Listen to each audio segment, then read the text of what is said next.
Very good evening, Bhante and all Kalyanamitas. Sukihotu. I'm Aliana, and on behalf of Ti-Ratana Vihara Aman Padana clan, once again will be the moderator for tonight's Sutta discussion, Day 10, by Bhante Dr. Gangodawila Chandima. With the blessing from the Chief Reverend Datuk K. Sri Dhammaratana, this class will be broadcast via Zoom as well as on our Ti-Ratana Aman Padana's clan Facebook page and YouTube channel. Our speaker, Bhante Dr. Gangodawila Chandima, currently is a senior advisor at Sutta, Canada, a virtual Dharma organization that helps beginner as well as expert students in learning Dharma in varieties ways. You can check on Sutta with the link www.patisota.blogspot.com. Many people are interested in Dhammapariyesana, Patisotta's most acclaimed interview series, which Bhante conducts on a regular basis. Bhante Chandima earned a PhD in Buddhist Studies in 2015 from University of Sri Jayawardene in Sri Lanka. And Bhante was a former visiting research fellow at University of Victoria, Canada, and also served as Theravada Buddhist chaplain in the University of British Columbia, Vancouver, Canada. Without further ado, we welcome Bhante Dr. Gangodawila Chandima, and thank you very much for the talk. Sadhu, sadhu, sadhu. Thank you, Aliana. Thank you, Lim, for facilitating the tech support. Good evening, everybody. And I think some of you joining from other places too. I know Kim is from, where are you from? Gold Coast. Yeah. Queensland. Queensland. And I think the other folks are from Malaysia. So, Queensland. Yeah. Today is the day 10, I guess, for our discussion, Maṅgala Sutta discussion. And shall we pay homage to Buddha to get started formally? Sadhu, sadhu, sadhu. Namo tassa bhagavatu arahatu samma sambuddhassa. Namo tassa bhagavatu arahatu Samma sambuddhassa. Namo tassa bhagavatu arahatu samma sambuddhassa.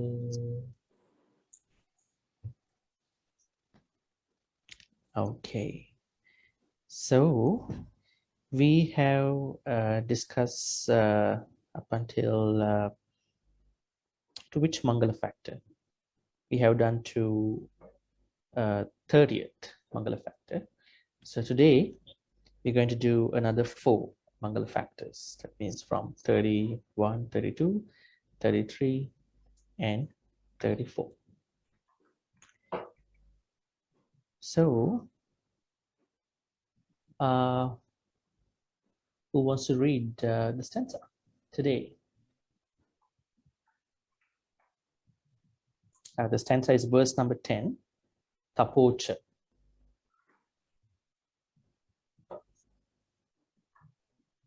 Anybody wants to try?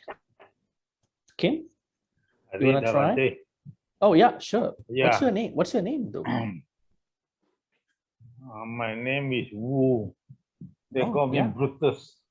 Okay, Brutus. Yeah, go ahead. Only number 10.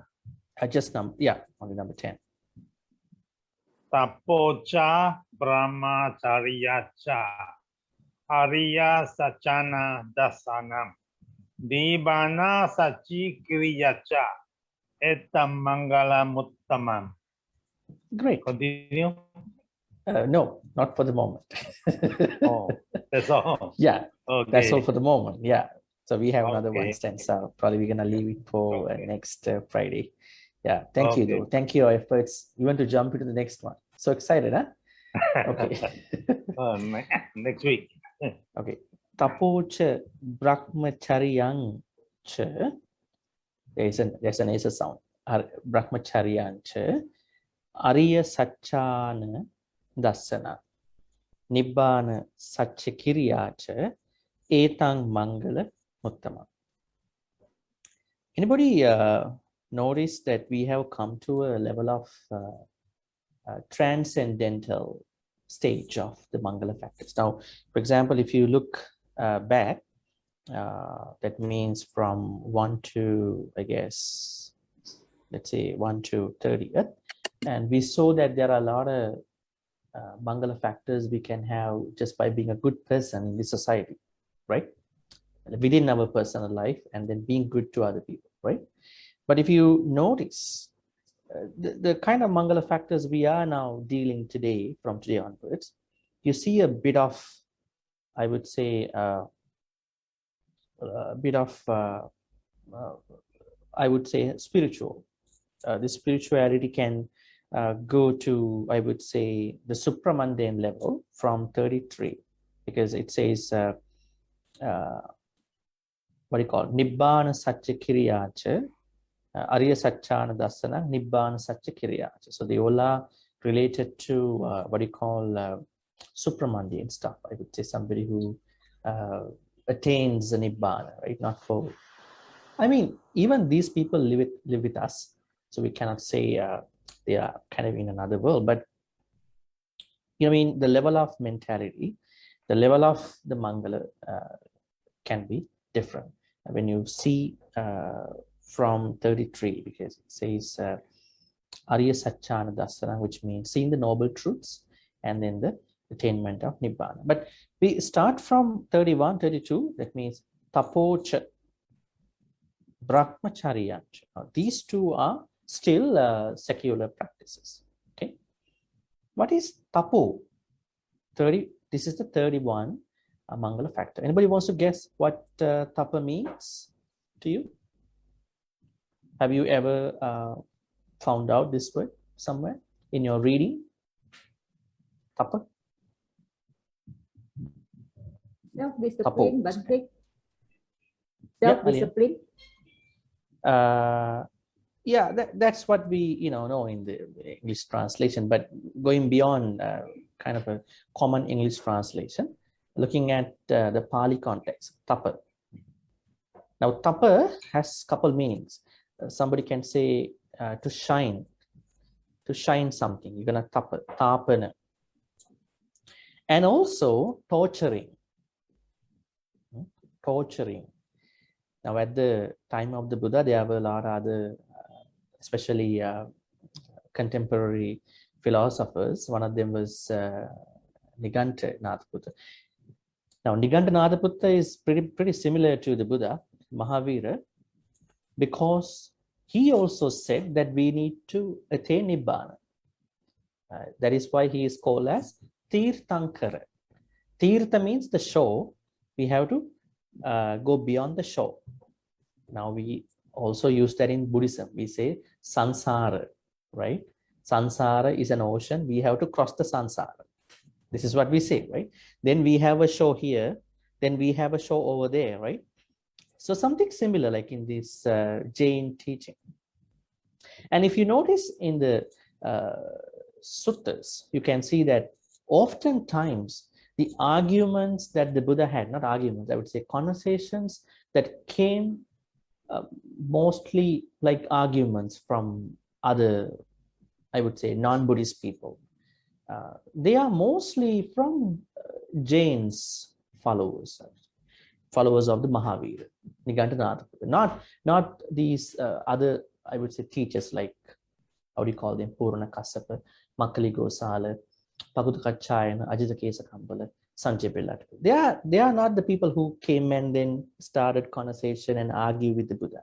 It is mostly the followers of the Nigantha, because it happens, right? Normally, what do you call that?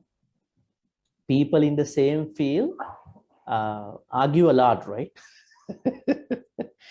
People in the same business, who have the same business, they tend to be jealous more than the other folks. Let's say there is a model, and another model is more likely to get jealous and then to do other things, right? Not the normal folks. Because for normal folks, it's kind of a normal thing, right? Oh, a model, huh? She's a model, he's a model. Also, let's say somebody is in an industry. The people in the same industry are more likely to question you, to be jealous with you. It's normal. It's nothing like to be panic about it. So in the same way, Niganta's followers and the Buddha had these, what you call, encounters a lot. Now here, the most important thing to understand is that now tapo, as you said in English meaning, discipline, but on a what you call, on a Pali textual meaning, we could take it as torturing the body. But this is not the real meaning though, but it has this meaning too. This is why the Buddha had to follow two paths before he found the middle path, Noble Eightfold Path. What are those two paths to you? Prince ascetic Siddhartha had to follow two wrong paths before he found out the Noble Eightfold Path. What were they? The extreme. Oh, sorry, Bhante. Yeah, Good evening, Bhante. Good guess. The self-modification, the extreme. That's the extreme on the torture side. Yes. So there's another extreme on the other side. What's the opposite of the torture? Self-modification. Extreme suffering that he didn't eat. Was it during his fasting? That can go to self-modification here. I mean, what's the other side of this self-modification? If ascetic Siddhartha starts, I would say, giving a lot of pain to oneself, then what would be like the other side of this self-modification? To shine. Self-indulgence. Self-indulgence. So then he has to give a lot of comforts to the body, right? So we call it Kama Sukhallikana Yoga. Kama Sukhallikana Yoga. The one that you said a while ago is called Atta Kilamatana Yoga. Now, these two are ends. Actually, these two were the main paths that many people followed before the ascetic Siddhartha's finding of the Noble Eightfold Path. Nobody told him, hey, this is the path. Find out. No, he himself understood that these do not lead to his own way of looking at the enlightenment. Remember, when he started his practice after leaving the house, he was just, I guess, living near, there's a sutta called for that, near, I would say, Uruvela or somewhere. And the Mara appeared in front of him. Who is the Mara here? Anybody wants to know who is Mara? You never want to know who Mara is actually. Mara appeared in front of the ascetic Siddhartha at that point. Who is Mara actually? The bad guy. Oh, he's a bad guy. Really? On what conditions do you call him a bad guy, Kim? How do I say bad? Always like try to kill the Buddha, try to attack him. Did he kill the Buddha? Did he try to kill him? Try to attack. I think, yeah. Like he was sitting under the Bodhi tree and then.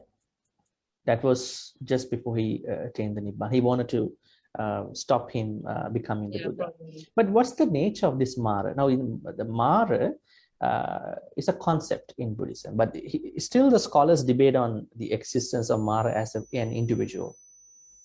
In Buddhism, I would say scholars still argue, but going beyond the scholarly point of view, I would say the concept of Mara has an individual, like we see before the enlightenment, what the Buddha had to go through with somebody. He said that this is that guy. And a full description of what happened is given in the Maṅgala Gatha.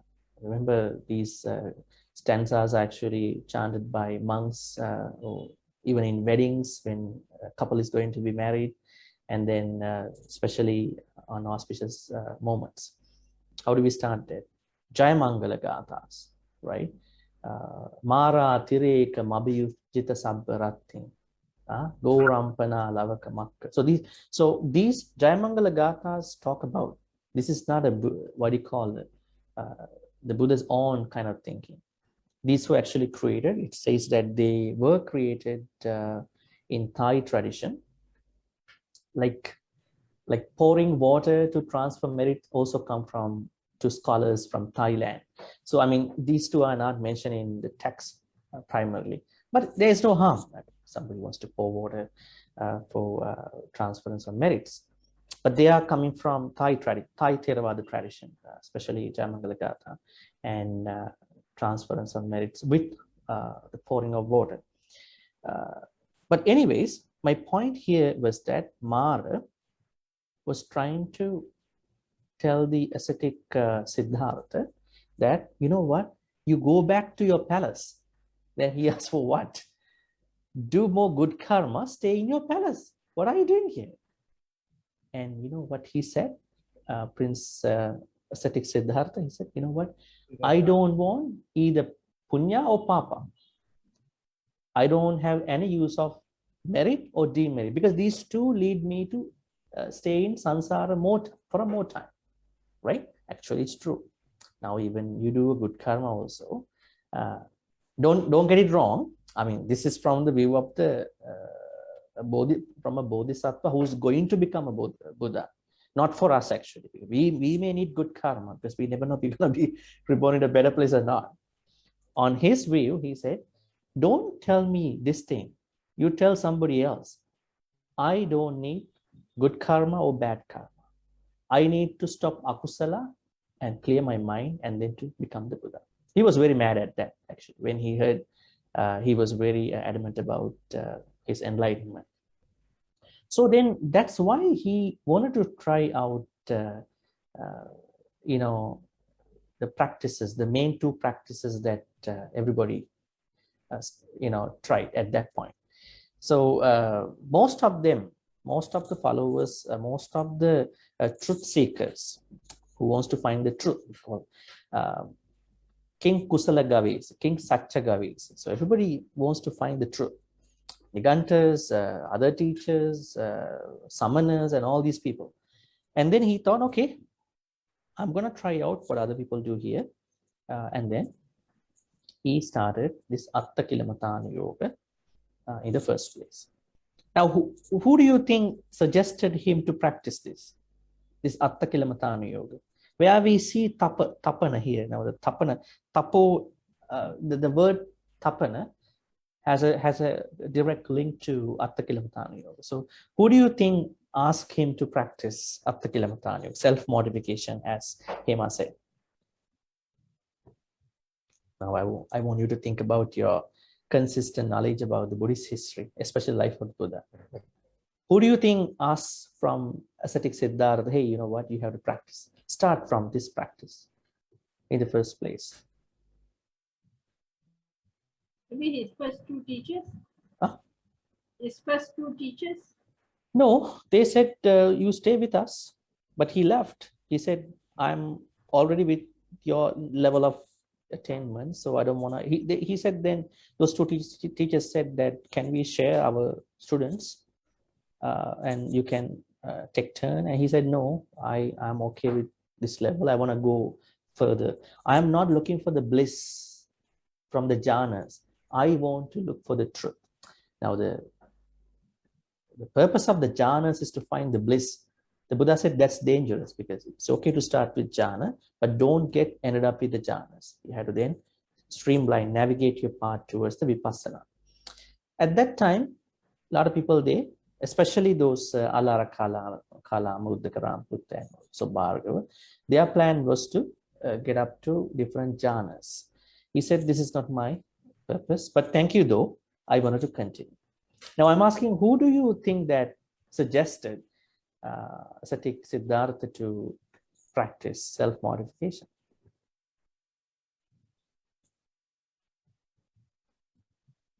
The first time someone has asked this question. Huh? This is the first time Bhante has asked this question. Yeah, this is how I'm gonna clarify your thinking. Sorry? I'm hearing this for the first time. We are just given. Because I'm not just talking Dhamma. I'm trying to make you curious about what's going on, and then to, continue the discussion. Is it possible the 5 friends? Then from his 5 friends? You get in there. You get in there. There you get in. Yeah. So he met 5. Oh, I think it's not good to say 5 guys. That's a restaurant in the US. 5 guys. I mean 5 ascetics. Yes. He met 5 ascetics. Well, these 5 ascetics are wonderful beings. They are also finding the truth. They said to him, you know what? We are trying now this ascetic path. It's pretty, what do you call? Very austere path, like austere practices, like self-modifying practices. Yeah, you can try that out, there's no harm. And then he started, and couple suttas in the Majjhima Nikaya say what then went after that with that practices to the Buddha. And he said that when he's trying to touch his tummy, he found out his back. See how thin was he at that point. And he didn't eat, he didn't take a shower. It was so austere, right? And then Buddha found out, ascetic Siddhartha found out, this is not the way. Probably this is not the way. This is not leading me to the purification of the mind. For those folks who think that giving too much pain to the body, that's not a good plan for this purification. But we still need a balance. And then he also looked at the other side, the opposite. That means indulging oneself. Not too much, but he found out that is also leading to another extreme path. Now, Dhamma folks, just think about, aren't these the 2 paths that many people pursuing in today's world? Some people are giving a lot of pain to them in mind, in body. Other people are giving so much indulgence to them. Aren't these the 2 extremes that many people, they wouldn't call it extreme. They say these are their paths, the paths that they are pursuing. Yeah, for the most part, it is. But they don't want to call that an extreme path, actually. And then the Buddha found out this is not leading to Buddhahood. Okay, that's kind of an off kind of a topic. But my aim to tell you was that self-modification, it does not lead to happiness. Okay, remember one sutta in the Majjhima Nikaya. Let me think about it. I can't remember the sutta's name. In this sutta, the Buddha, after he became the Buddha, he was actually walking somewhere, and then he found out some Nigantas, the followers of the Mahavira, Nigantanatha Buddha. Now we just talked about. Actually, they are doing a lot of austere practices. And Buddha knows what they are doing, but he just wanted to ask from them. He has a way of talking to people in the same way when he meets especially kind of a rival person. Let's say there's someone who is rival to his teachings.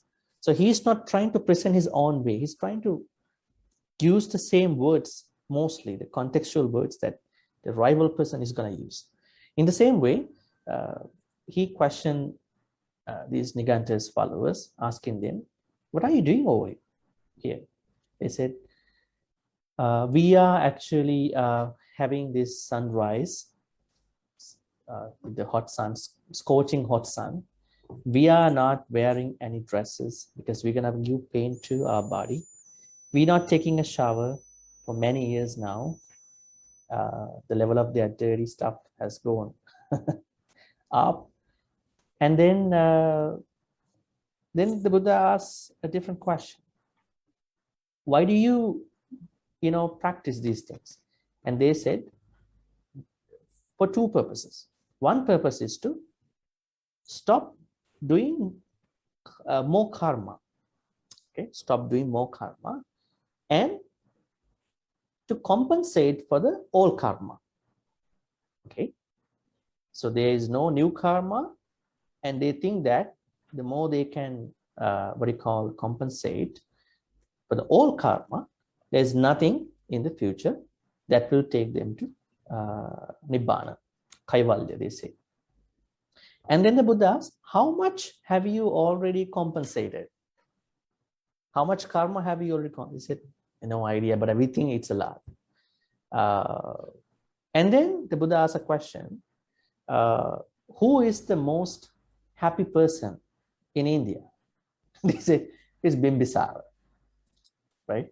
So this was part of that conversation. Anyway, so I'm trying to tell you that self-mortification will not lead anybody to happiness. It's a bad end. But here, why is it given as tapo? Now, tapo is given in a different context. Now, it is not exactly an austere thing. It is a discipline. You are disciplining yourself. Okay, so I would say it's kind of a self-discipline, not a practice like what you call giving so much pain to your body.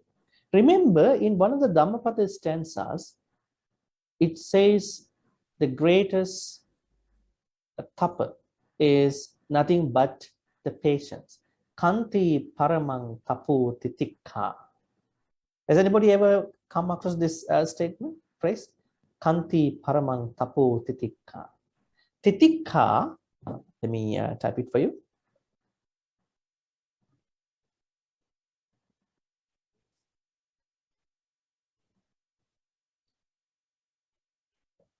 Yeah, titikha. It's another word actually. Yeah.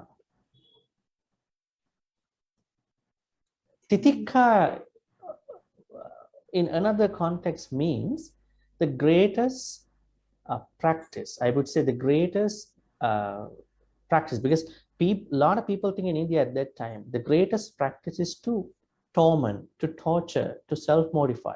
The Buddha said the greatest tapa, I would say tapo, is nothing but the patience. Actually, that's a very true statement, because without patience, you can't do any other good karma, right? So self-discipline is what we understand by tapo here. So that's a Maṅgala factor. Now, how does it apply to us now when we are self-disciplined?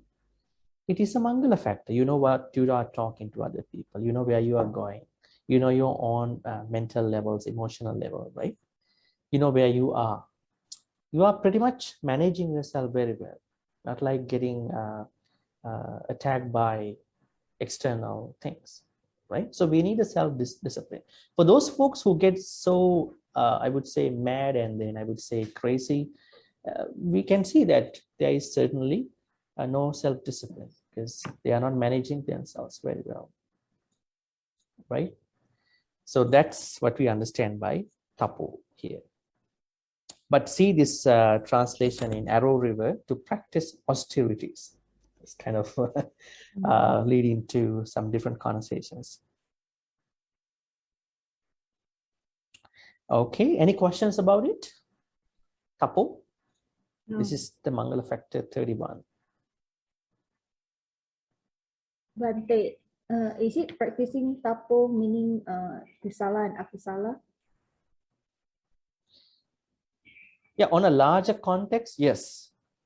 But when you ask someone to, hey, can you please behave well? You don't say that, hey, practice kusala, right? I mean, this is a common, common quality that everybody has to cultivate. But when you are practicing self-discipline, that itself shows that you are having kusala, right? So how do we say that? Let's say behave well. When you ask somebody, hey, behave well, when you ask your kids to behave well, they behave well. They are supposed to behave well, right? You know, talking, acting, thinking, right?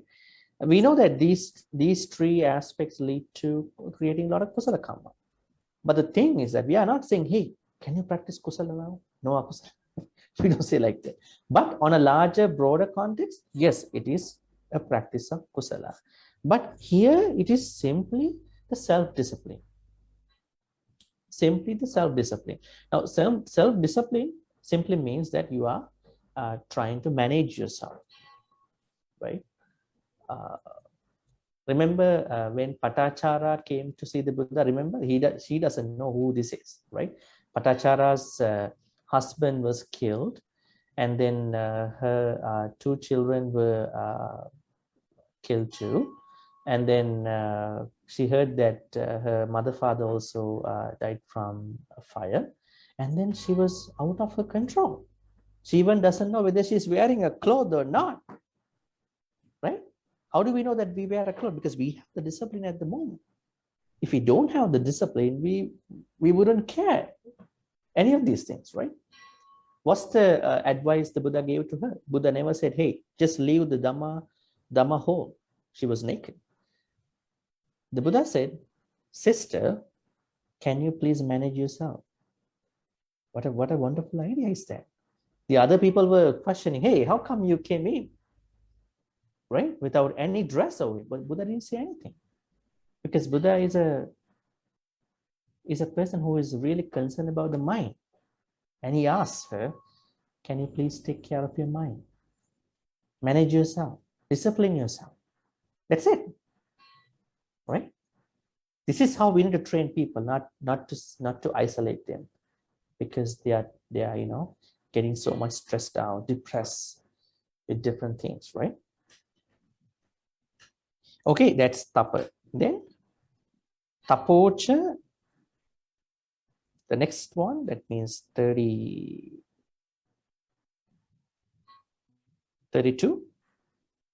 Brahmacharyancha. Brahmacharya. Anybody has come across this word? Brahmacharya? Now, Brahmacharya has two meanings. Okay. Now, a lot of people think Brahmacharya is only for the monks and nuns. What is Brahmacharya for them? No What is Brahma here actually? What's the meaning of Brahma? Purity. Purity. Purity. Not purity. Not What does purity. Brahma mean here? Under Brahma Vihara actually. Before Brahma Oh. Vihara. Oh yeah, that's one of the things that we're gonna be discussing after this. But what does Brahma mean here? Highest. Yeah, Highest. something, yeah, highest. Vihara means living. What's the highest living? That's what you do with Brahma Vihara. Now, where is the first place we find this Brahma word in Buddhist teachings? The Buddha said to the Brahmins, said there is somebody called Brahma. Yes, there is a Brahma. He is the one who creates beings. From his body, different beings came out, right? That's the Hindu acceptance.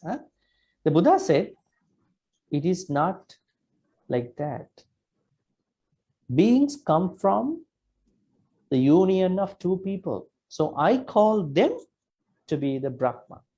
Brahmati Mata Pitaro. So mother and father are called the Brahmas. That's the Buddhist way. Now, this is how we're going to find out the Brahma. And from a scientific point, we say Brahma is the nucleus. The nucleus. Electron, the union of the electron and protons. This is the nucleus of the power. And what are the other ways of looking at it? How do we call the elements in philosophy? Yin yang, is it true? Yin yang. Yin yang, yes. Yin yang. These two make what do you call that basic? Complete. Yes, completeness. And positivity and negativity also, they make the both. Anger and happiness. Now we all have these two moods time to time, right? It makes the power. That's why you can't get rid of anger, rather transforming anger into happiness. Because anger is a powerful state of mind. So that is one meaning. So Brahma, highest living. So what we have to understand here is that how does Brahma Vihara become a Maṅgala factor? It is taken as a Maṅgala factor on two reasons. One for the monastic community, one for the lay people. Now I'm going to share with you the lay people version. So when you have a life with Metta, Karuna, Mudita, Upekka, that means you are practicing this Brahmacharya life. I would say Tapocha Brahmacharya. Now, if your life is always, I would say, spent with these four: loving kindness, compassion, altruistic joy, and equanimity, that means you are practicing, you are having the Maṅgala from this Brahma Vihara, Brahmacharya. Then what kind of Maṅgala, the Brahma Vihara, Brahmacharya for the monastic community are going to happen, going to work? That is taken from the point of celibacy. The monks and nuns, they are supposed to be celibate, right? That is their Brahma Vihara, because we don't need to teach them, again about the four Brahma Viharas, because their life has to be found upon the four Brahma Viharas. But for the lay people, they are living with other people. So their Brahma Vihara, Brahmacharya means the practice of the four Brahma Viharas. Any question about it? So Bhante, this Brahmacharya is referring for the this Brahma the Brahma Vihara for lay people. This Yeah, blessing. because you can't be celibate, right? You can't be celibate. That For lay celibate people. version is for the monastic community. This is the problem. Like a lot of people, they don't separate this out. They say, this is celibacy, and that's because lay people also go to the temple and then they take 8-10 precepts, and then they can be celibate. That's how they introduce that. But actually, it is not practical for the lay version. Lay people also can become a monk or nun or a novitiate program. So just because they can do that, are we going to label this just as how monks and nuns practice this particular activity? It's not going to work. Lay people have their own version of Buddhism, actually. I can tell you here.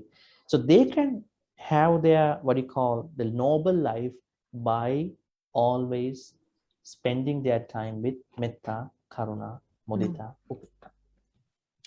Now, what is Metta? What does Metta mean to you? Loving kindness. Loving kindness, yeah, that's an English word, hybrid English term that has love and kindness together. So what is generally Metta? Is to practice the first precept of abstain from killing. Yeah, we supposed to be. But what does Metta simply mean? Friendliness. Friendliness. Metta means friendliness. So now, when you see loving kindness, it looks to me like a very deep stated mind, kind of a very deep stated mind. I can wonder, how can I get to this level? You can practice meditation. But Metta in our daily life comes from a perspective of friendliness. Even how much you practice Buddhism, if you don't know how to be friendly to others, friendly to your family members, friendly to your spouse, friendly to your neighbors, friendly to wherever you go, that means you tend to create problems in other folks. Because you mind every action of other people. This guy is not talking to me very well, because you're not friendly to that guy. But you complain that this guy is bad to you, right? And because this friendliness is something that we need all the time, even with animals. Animals know who is friendly to them, who is not friendly to them, right? Let's say you don't know the animal beforehand, but the animal feels comfortable with you, come be around you, because she feels you are a good person. But they don't sometimes not approach some other folks. Don't know why, but maybe they feel something from them, kind of an aura. So the thing here is, metta simply means friendliness. This friendliness has to come from the bottom of your heart. I am friendly. I have no other secondary thoughts about the person because I'm willing to be friendly. So this is metta. Okay. And karuna? Is karuna a lower state than metta, or kind of a higher state than metta? A deeper stage whereby Kind of it is a step ahead. yes. It's a step ahead than metta, because in metta you don't focus on one person, you are simply friendly to others. But in order you want to feel compassionate, you want to know what's going on with the other person, right? You can't be compassionate with the other person if you don't know what's going on with the other person, right? Let's say needs of other person. Now we have a word in use called empathy. Another word lies here called sympathy. Sympathy, empathy, compassion. Anybody wants to give some meanings to these three? Because we're going to talk about compassion. What is sympathy? What is empathy? What is compassion? Sympathy, Bhante, is it you feel you feel sorry for the person, like you sympathize? Yeah, you sympathize. Yeah. So you feel sorry for, let's say if it's like having a hard time, so you feel sorry. To me, that can go on like condolences. My sympathies that way, or sympathizing somebody's pain. But anyways, yeah. And what is empathy?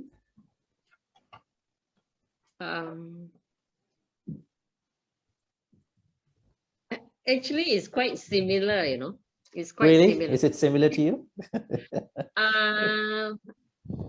Empathy for me, I think, is like you how do you say, if that person is has that kind of feeling, so you empathize, you feel, you know how he feels. I'm asking what's the context of that empathization? That empathy, that empathization has something, you know, that you can see clearly. You really put yourself into the person's shoes. Yes, you really feel it. Yes. Yeah. You're gonna put you're gonna put yourself in other person's shoes. I mean, maybe you are not able to help out that much, but you want to feel the pain of the other person. That's why you're gonna put yourself. That's a bit more technical, Hema. Yeah, that's good. Sympathy is the knowledge, empathy is the feeling, compassion is the working level of that particular knowledge, working knowledge that you know what you can do. You can afford some money, you can afford some food, right? Something like that. So now karuna means that you are able to do something for the person who is suffering. Okay, you are not even empathizing because you are doing something further than that. Now we are not able to help out that much for those folks who are in Africa, right? So you empathize. Now we empathize with their situation. But these organizations, you may be UN or whoever, right, who can do something with the collective efforts, they are doing that, right? So they are doing the compassion version, we are doing the empathization version. Maybe some others might have the sympathy version too. But anyways, karuna is a step higher than metta. Then what about mudita? Joy. Joy? Joy, you celebrate people's joy, like but joy is given by piti in Pali, but joy is not mudita. Joy is piti. Piti, yeah. Yeah, piti. Mudita is something else. Okay. Yes. You want to try out? If it is joy, everybody can say, hey, we are very jovial now, so I have mudita, right? That's not mudita. That's Sympathetic just joy, Bhante. Huh? Sympathetic joy. Yeah, that's one of the translations. Sympathetic joy, altruistic joy. So these are Altruistic. translations. Now, mudita simply means an ability to be happy when Yeah. other person is advancing in his or her life, Yes. in terms of whatever they are. Means Success. you share in their joy. Yeah, going beyond like shaking hands with the other person, or like giving a nod, posting Congratulations. about other person's success. So should be able to feel that happiness of other people, right? Yes. So that's a very advanced quality. That's right. So in order for you to have that highest living, you need mudita also, right? Now see, metta, karuna, mudita. What about those folks who can't feel that happiness of other people's achievements? So they are still not able to tap into that brahmacharya version of this lay people, right? Monks, nuns, they are definitely supposed to feel happy for other people's, other monks, nuns' attainments. They cannot have any argument about it, but for the lay people, they should be able to feel the attainments, I would say, successful, events, each other. Then upekka. Equanimity. Yeah, equanimity. How do you define equanimity? Neither, is it? Neither, either. Not Can you be a little bit more descriptive or like technical about the state of mind? What is upekka in Buddhism? not affected. Huh? Not being affected. Not being affected. Anything happen. No. Not being Neither. affected. Okay. No feeling. No Being feeling. comfortable, Really? Bhante. No feeling. No feeling. Then you should feeling. attain this stage called Nirodha Samapatti. This is the stage where the arahants want to try out what will happen to them after they attain Nibbana, after they pass away. Let me tell you that. Now, in Nibbana, there are two types of Nibbana. Actually, they are not two types. They are two stages. Now, let's say somebody of you attain Nibbana. We call it Kilesa Paranibbana. You keep your body and you destroy all the defilements, and you have the Kilesa Paranibbana. But you still have a body. You have to take a shower, you have to eat. So then you have certain attachments to the beautification and all that, right? But arahants, they don't have it, but still they carry a body, a physical body. So then they have to they will get the full attainment of Nibbana when they die, when they pass away. So we call it Kilesa Paranibbana is the first one. This one is called Kanda Paranibbana. Kilesa means the defilement. But the arahants and the Buddha, they like seeing what will happen to them when they die. So they try out this particular jhanic practice. We call it as Sanya Vedaita Nirodha or Nirodha Samapatti. That means when they practice certain jhanas, they can come to the 9th jhana. This is not in Hinduism. In Hinduism, they have only 8 jhanas. First 4 jhanas, the next 4 jhanas, 8 jhanas. So 9th jhana is completely a Buddhist invention. So in this jhana, when an arahant or a Samma Sambuddha comes to this jhana, their perceptions and feelings are superseded temporarily for a short time. That means without feelings and perceptions, we can exist, but not for long, just for 7 days, right? If that is happening to us, then what Kim said is going to be truthful. It's not going to happen to us. There's no feeling at that point. But that's a very higher stage that an enlightened being is want to try out. Then when they feel there is no perception, there is no feeling, then they feel the happiness of attaining Nibbana. They will understand. They understand at that point, this is what's going to happen to me when I pass away. They want to feel it before they die, these enlightened folks. But anyways, what is upekkha? Emptiness, That's neutral, neutrality. or emptiness? Neutrality is one way of looking at it. Neither nor. Yeah, emptiness, sunyata, this is kind of a very bigger teaching in Mahayana, but it's kind of a Theravada teaching. At the in the end, there is nothing, like, it's nothing. No satta, no puggala, no person, no animal, nothing. But actually, upekkha has couple meanings. One meaning is Brahma Vihara upekkha. That is what we have to understand here. The other one is Sankhara upekkha. Oh, Sankhara. Sankhara upekkha. Now, this is also one of the Buddha's knowledge under what do you call 73 knowledges Buddha has, called Tesatta Jnana in Sinhala. So, Brahma Vihara upekkha means being able to have a mind that is not shaken. So, there's a huge level of neutrality. Okay.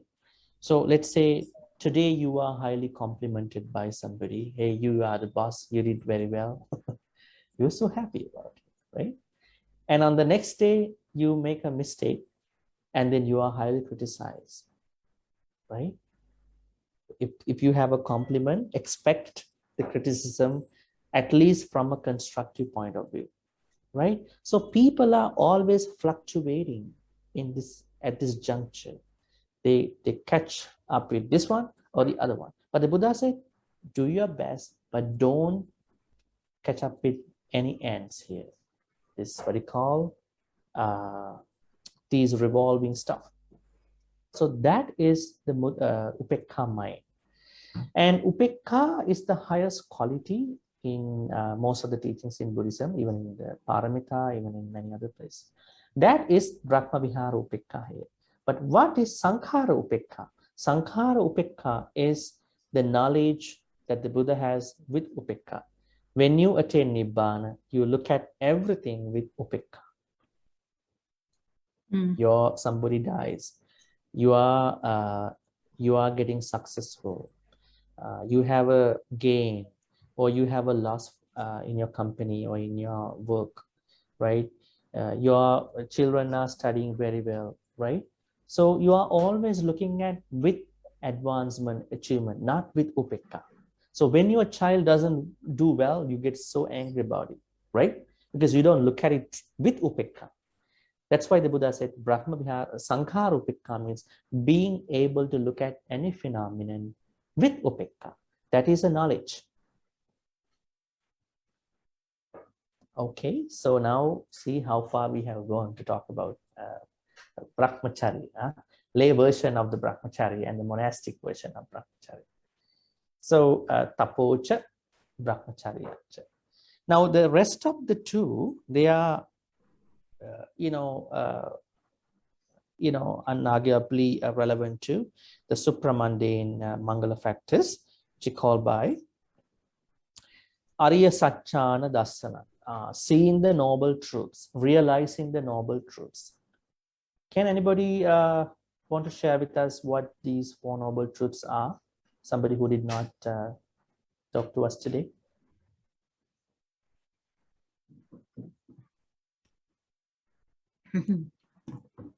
Sita, you want to try out anything here about the four noble truths? The noble truth of suffering.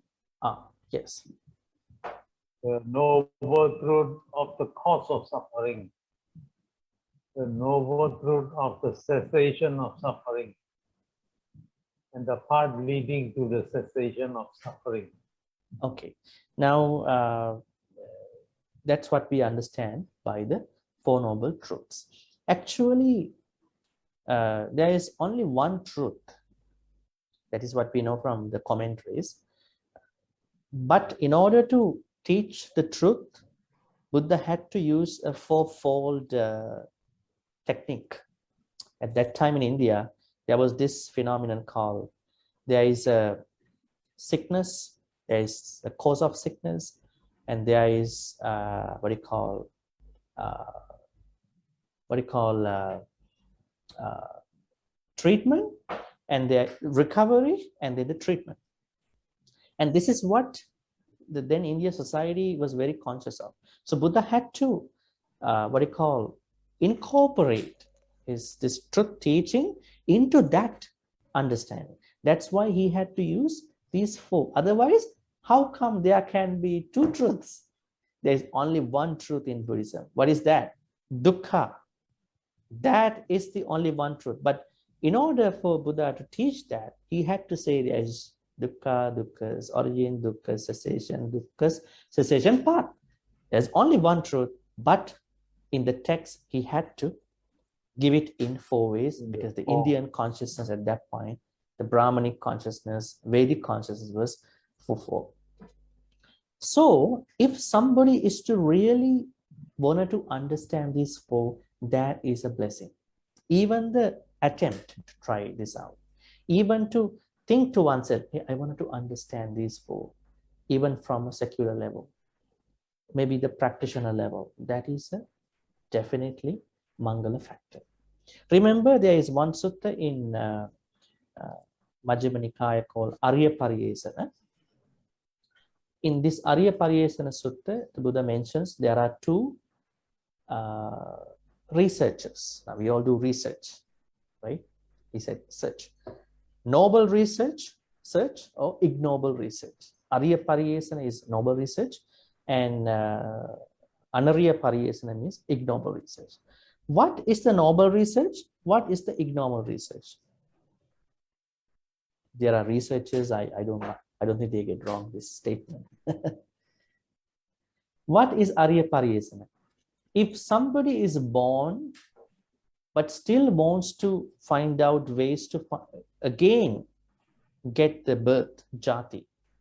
You have jati now, but you're still finding more jati, that is an Anarya Pariyesana, ignoble research.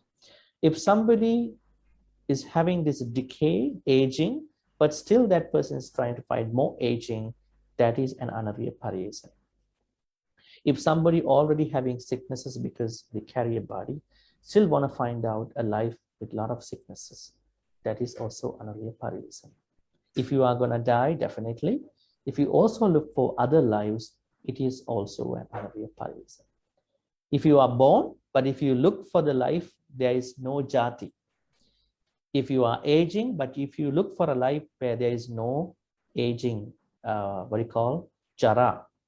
If you are experiencing sicknesses, but if you want to find out a life that has no sicknesses, that means Nibbana, right? If you already experiencing the death with your beloved ones and your death at a certain point of your life, then if you want to find out the deathless state, that is Nibbana, that is Arya Pariyesana. Now here I'm gonna connect this to the Four Noble Truths. So this is how we understand the path to Four Noble Truths. If you understand this, formula, then you will really think that I wanted to at least to understand the conventional level of the Four Noble Truths. To give you a more precise understanding about the Four Noble Truths, if you look at the Dhammacakkappavattana Sutta, how many of you have listened to the Dhammacakkappavattana Sutta? Mostly every day. Yes. Listening to Dhammacakkappavattana every day, I guess. Probably in the Vassa time, right? Have you ever found out some Pali words which go by Tiparivatta, Dwadasakara in this sutta? Do you just listen to the sutta, or do you also chant with the monk? Chanting with the monk. Then definitely you may have chanted this part. Have you ever found out these two words in the sutta? Dhammacakkappavattana Sutta. Tiparivattang Dwadasakara. we we chant during the special occasion only once or twice or That's not an during well. I mean, that's not an excuse though. Here, yeah. I'm trying to point out something here, because in this Dhammacakkappavattana Sutta, the Buddha Yeah. said the Four Noble Truths True. have to be understood in 3 ways. Okay, Tiparivattas and 12 formulas actually. Dwadasakara means 12 formulas. Tiparivattas and the 12 ways formulas. What are the 3 ways? Satchanyana, then Kitchanyana, Katanyana. Mm. So these are the 3 ways. And then you're going to put these 3 into each Four Noble Truth. So it will be multiplied by 4. 3 multiplied by 4, you get 12.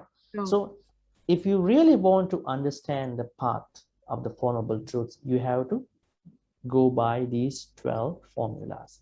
That's why a lot of people say, I know the Four Noble Truths, but nothing has happened to me. I'm like I'm just like any other folk here. The reason is you haven't looked at the Four Noble Truths in 12 ways. Mm. 12 formulas and 3 ways. Tiparivatta and Dwadasakara.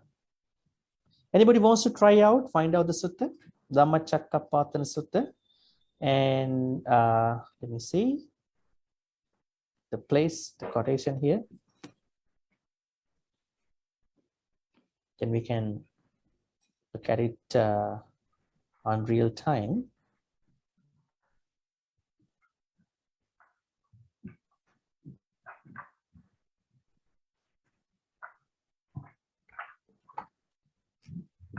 But I can remember Bhante, I think Komana got enlightened from this one. Kondanjaya, he attained Sotapanna. Yeah, from hearing this Dhamma talk, the view. Yeah, see, Imesu chatusu ariya sakchesu evam tiparivattam dwadasakaram yatha bhutang jnana dasanam suvisuddhang ahusi. That's the place, right? Now, it is a kind of a stock phrase that goes everywhere, which says that in order for you to understand the Four Noble Truths, you must understand it through Tiparivatta and Dwadasakara. So if you really want to try out this understanding with Tiparivatta and Dwadasakara, you will at least know what it is, and you will apply your, what do you call, your personal experiences into these 3 ways and 12 formulas. At least you will have that happiness, that Maṅgala factor. For those folks who have not been able to apply that way, they still don't have this Maṅgala. They're still struggling. So you need to understand it that way. So Bhante, yeah. Bhante, you will conduct one day on this sutta? Was that sutta in the list? Is it in the list? I'm certainly do it. Because the formula is there, so it's good for us to understand more in depth. Yeah, we can discuss that for sure. Okay. I think the next sutta we're going to be discussing is Ratana Sutta, right? Oh, Ratana, very good. Yeah. Because you always hear that sutta from monks right. and others, and probably you chant too. Probably you don't know the meaning exactly, so that's going to be a good attempt. Then we will slowly navigate to that level. Yeah.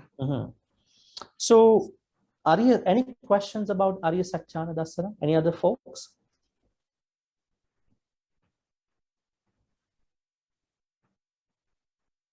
That means realizing the noble. Of course, we don't realize. Now, we have this understanding about what they are technically. In order for that understanding, you need a good reading of those 3 ways and 12 formulas. If there are no questions about it, then we will go into the next one. Now, that is the product of this realization. Nibbana Satchakiriyacha. What is Satchakiriyacha? Satchakiriyacha means realization. Satchakiriya means realization. Actually, Satchakiriya has another meaning also, a salvation. Now, when somebody is to chant for somebody, their particular activity is also called as a Satchakiriya. Something that happened in real life. So you need to attain the Nibbana, and we had to look at Nibbana also at this point. What is Nibbana to you? Yeah, Kim? We can hear you. Heaven, heaven, heaven. Oh, heaven? Really? You're referring to Amitabha, the Pure Land? Pure land, yeah, pure land. Well, I mean, the Theravada context, well, you know, the Amitabha is the Dhyani Buddha. The human Buddha is Shakyamuni. He is the meditative Buddha in Theravada, not calling the Pure Land. Shakyamuni Buddha is the human form of the Buddha, and Amitabha Buddha is the meditative version of the Buddha. Of course, I mean, we can take the both of them. But we don't believe that there's a Buddha living in a certain place in Theravada. But if you combine these two, you can find a version. Human form is already dead, and there's this meditative form. But of course, Nibbana is not heaven in Theravada. Can I try? Is a state of bliss. It's a state of bliss, and there's the end. This the end of all sufferings. No birth and death, and no defilements. That is how you look at it. A state of bliss, yeah, where there's nothing else. Just a state of bliss. Actually, in Buddhist teachings, Nibbana is not called as a bliss. Yeah. The bliss is the objective of the Hindu jhana people. That's why the Buddha said in the, what you call, the fourth noble truth, Noble Eightfold Path. In Noble Eightfold Path, Buddha talks about a Miccha Samadhi. Now, a lot of people question, hey, really? Can concentration be practiced wrongly? Yes. How does it happen? When people practice it for the bliss, that is wrong samadhi. That is what the Hindus do. I mean, he's not calling Hindus. I mean, those people who practice only the jhanas. But if you practice concentration to get up to a certain level of jhana, and then you switch to vipassana. Yes. Because bliss is dangerous. It can stay. Yeah. You will expire from the bliss at a certain point. That's what the Buddha said, right? But overall, this Nibbana, the permanent ending of samsara, can be taken as the bliss. But it is not the bliss that we see with the samadhi. That's why the Buddha said, Miccha Samadhi is problematic. So you have to look at Samma Samadhi. Your concentration, because you need to have concentration definitely for Nibbana, that should entail with ending suffering and not looking for the bliss, but looking for the end of samsara. That is the only thing, right? Yeah. Otherwise, you might think that this is just like any other religion where they talk about you are going to be reborn in heaven, kind of a blissful state, like the Brahma Loka, something like that. Yeah, so that's how we gotta look at it. So Bhante is a state, isn't it? Is it a state by all samsara ends, and it's a state? Do you call it a state, Nibbana? We can't call it a state too, actually, because if it is a state, then that should be eternal. Then again, we have these problems with the wording. We cannot say any word. That's why the terminology that is used for Nibbana is negative. You see, akata, asankata, ajata, undone, what do you call the English meanings? Undone,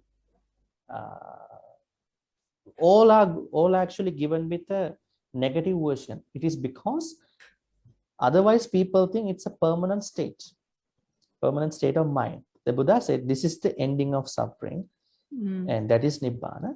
If somebody asks what will happen to the person when someone attains Nibbana, then the Buddha said in the Ratana Sutta, the analogy for that. Remember that analogy? We have the analogy to what will happen to someone who attains Nibbana. Find an educated guess about it. How did the Buddha say what will happen to someone who attains Nibbana? What will happen to him or her after that? Now, this is why I want to do like these basic suttas. See, you won't have an answer right away. See? Because you can't think about it. Where is it? Let's look at it. The whole, scan the whole sutra, but you won't be able to find out right away. Let me tell you. Kinang Puranang Navang Natti Sambhavang Virakta Chitta Ayatake Bhavanti Te Kina Bija Avirul Hichanda. This is the same. Nibbanti Dira Yathayam Padipo. What will happen to the light of a lamp? Yeah, past is extinguished. When it is extinguished. Yeah. When the lamp is blown out or extinguished, what will happen to the light? Where did it go? Where did the light go? You can say the light went to the north, to the south. Where did it go? Become not. There's nothing. Yeah, there is nothing we can say about the direction of the light. Right? That's gonna be an irrelevant question at certain point also. So the Buddha said, it's the flight of the birds. Pardon me? The path of the birds. After the birds fly, you cannot trace the path. Yes, that's another. I think you are referring to a Dhammapada verse. There are no, trace of the birds flying places, right? Yes. So in the same way, Akase Padang Natya. This is the Pali Dhammapada verse I remember. So, anyways, you can't able to trace where the light went, the direction. In the same way, there is no place that you can say that the Arahants went. Arahants, this samsaric life, it ended permanently. Everything is done. Nothing is going beyond. So it is not an eternal state of mind, because if you want to say eternal, then something has to live with it. There's nothing. There are actually, if I make it a little simple, I would say it is the breaking of the conditions. That's the proper way of putting that. Now, why we are reborn here? Why we going to be reborn? Because we have created the conditions to be reborn. What if somebody is breaking the conditions? Then what will happen to the repercussions of the conditions? There will be no such thing that can happen. So it can't be a permanent state of mind, because permanent, what do you call, temporary and permanent stuff, they all lie on two sides. So because of the conditions, these two exist. So when you break the conditions of these two, there's nothing going. Nothing. So then realizing Nibbana is also, I think that's the greatest Maṅgala factor that we can have in our samsaric life. Bhante? Yeah, go ahead. Can I ask, what is the root word of Nibbana in Pali? The root word, what is the meaning? Actually, vana. Vana means craving. So Nibbana means you are going out of the craving. Yeah. Oh, okay, Vana. that is the word. Yeah. So there is kind of a reduplication with B. The word B actually. It becomes reduplicated. But if you if you decombine, you find vana and ni. So you are exiting from craving.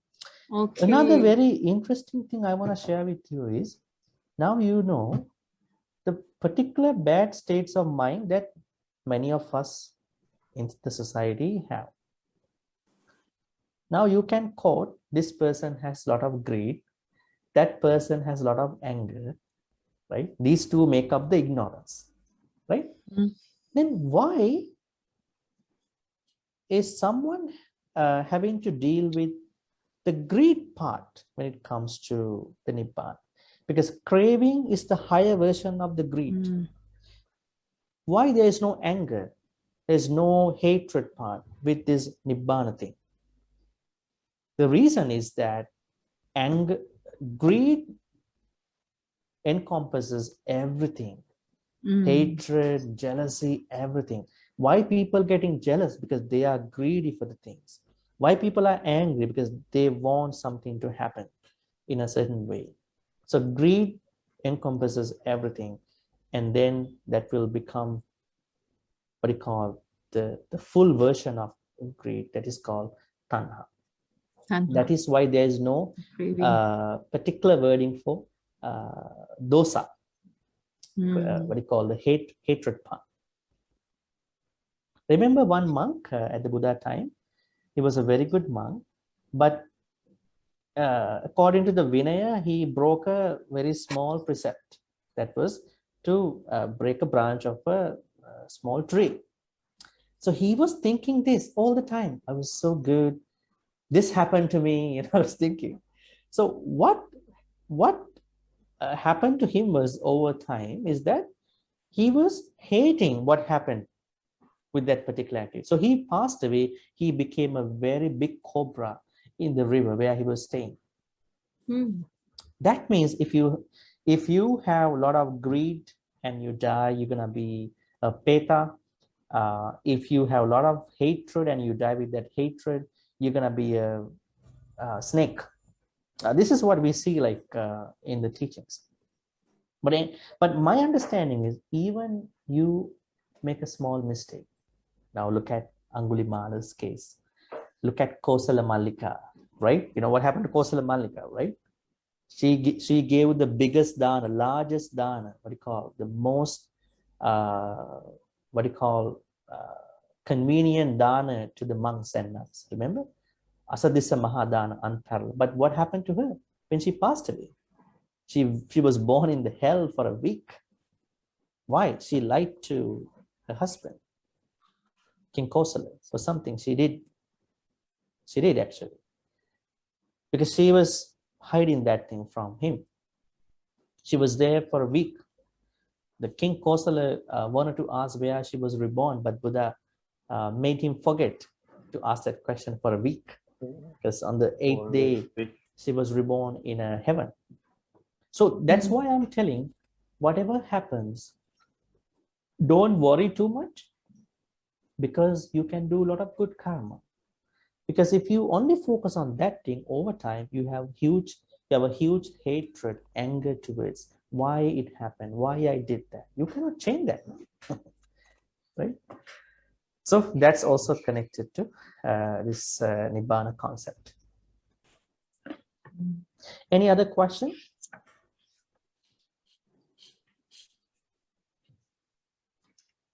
Yeah, Sita. I think Sita, you sent a question here. Bhante, I'd like to ask how and when someone realizes that she already entered a jhana or Nibbana. Is having sixth sense or indigo present as a sign of someone? Well, this is a question that somebody should ask from a meditation teacher, but I can say that you yourself will have a sign, kind of a personal feeling about these things on the surface level. But it is always said that if you want to know the progress of your jhana, you should definitely ask and keep in touch with the meditation teacher, and then you of course know what are the things happening. In my understanding, a meditator can feel the what you call the developments of his or her meditation, so the jhanic progress. That's what I can say.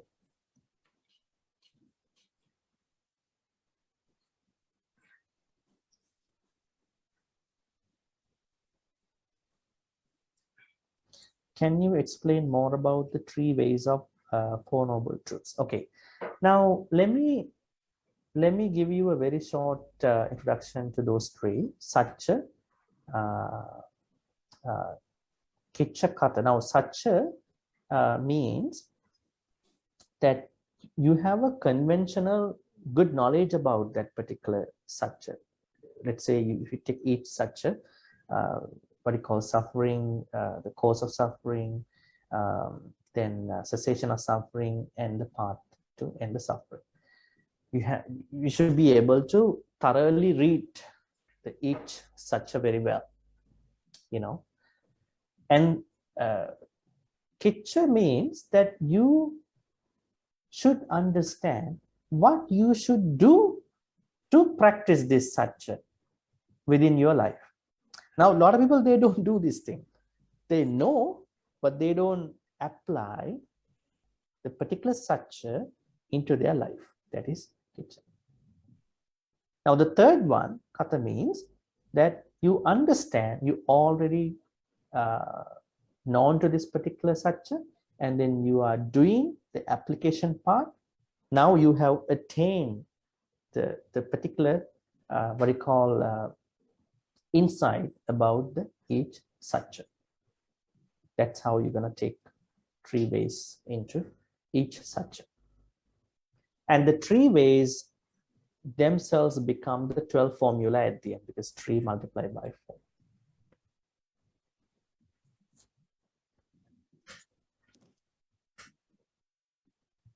Okay, any other questions? I will take 2 minutes. If not, we can transfer the good karmas after that.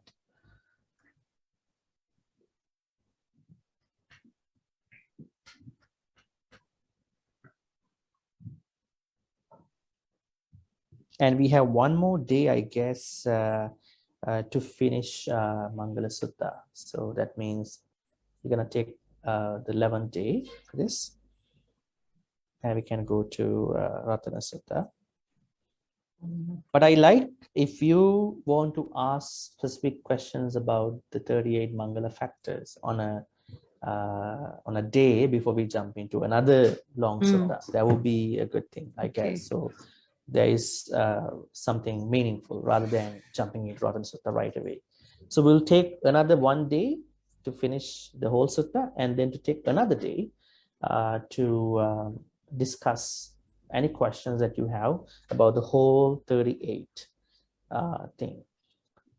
And then we will start the new sutta, Ratana Sutta. That's right. Any questions about what we did today, or any other Maṅgala factors?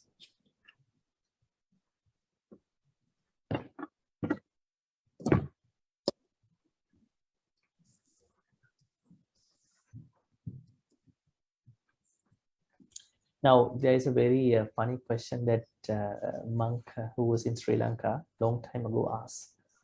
Now, after talking about Nibbana in different ways, so he's like making a joke. The joke is that, who wants to attain Nibbana now?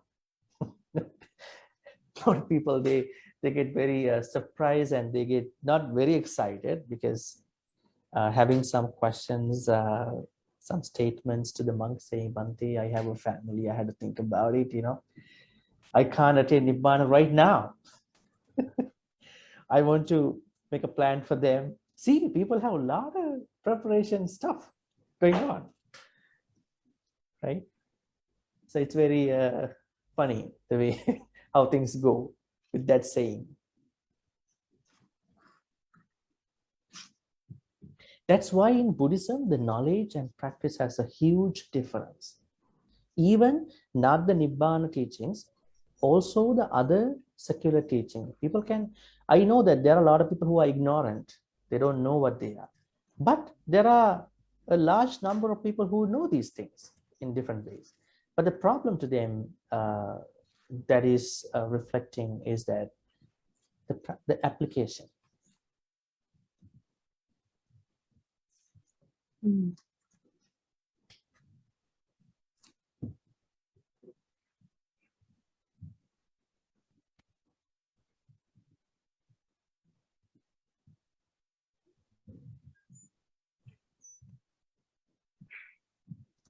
looks like there are no questions.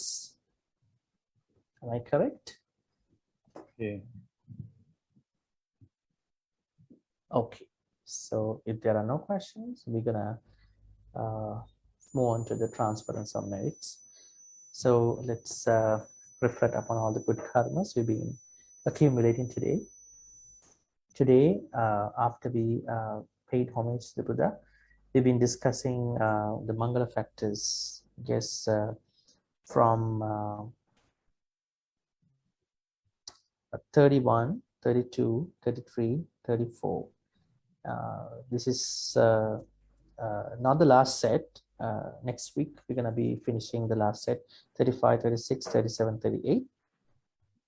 Two of the Maṅgala factors we did today, they are transcendental, the last two, Arya Satchana Dasanang and Nibbana Satchakiryacha. The next four definitely going to be transcendental because they are the final four. And we've been discussing these Maṅgala factors in different ways. We already have been accumulating a lot of good karmas.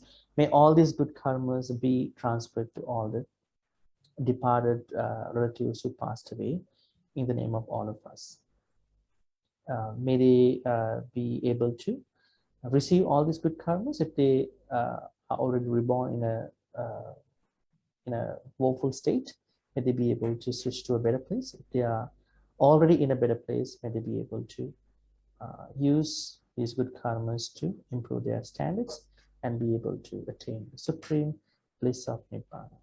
Sadhu, sadhu, sadhu. Idammi ñāti nang hotu sukita hontu ñāte. Idammi ñāti nang hotu sukita hontu ñāte. Idammi ñāti nang hotu sukita hontu ñāte.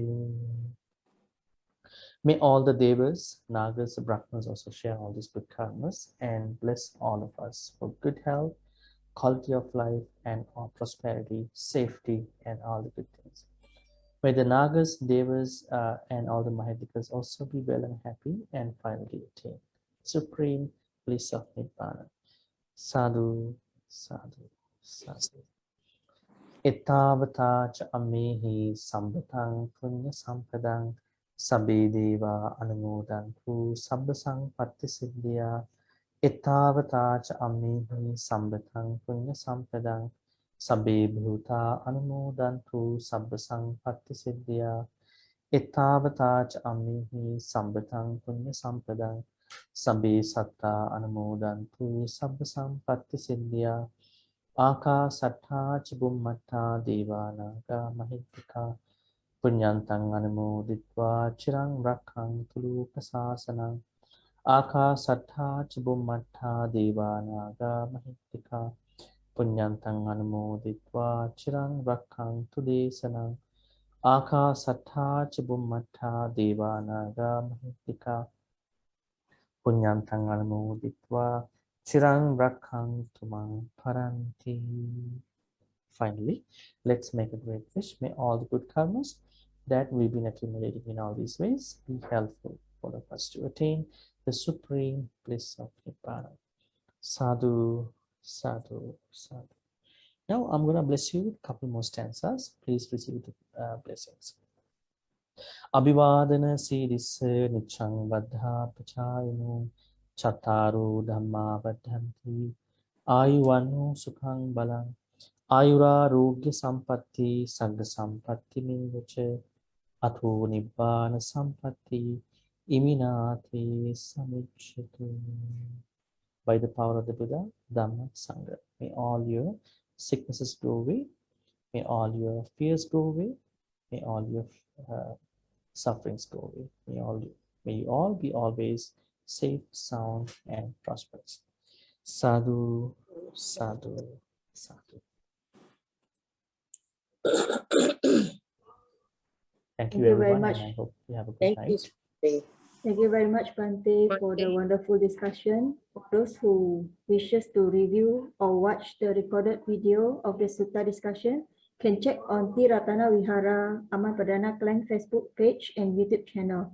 Kindly like, subscribe, and share with those who are interested in Dharma learning.